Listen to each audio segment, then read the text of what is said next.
Talk to us a little bit more about how dogs actually communicate.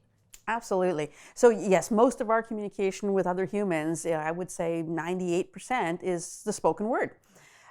Dogs, the actual vocalization communication is a very tiny component of their language. Their language is primarily about body language.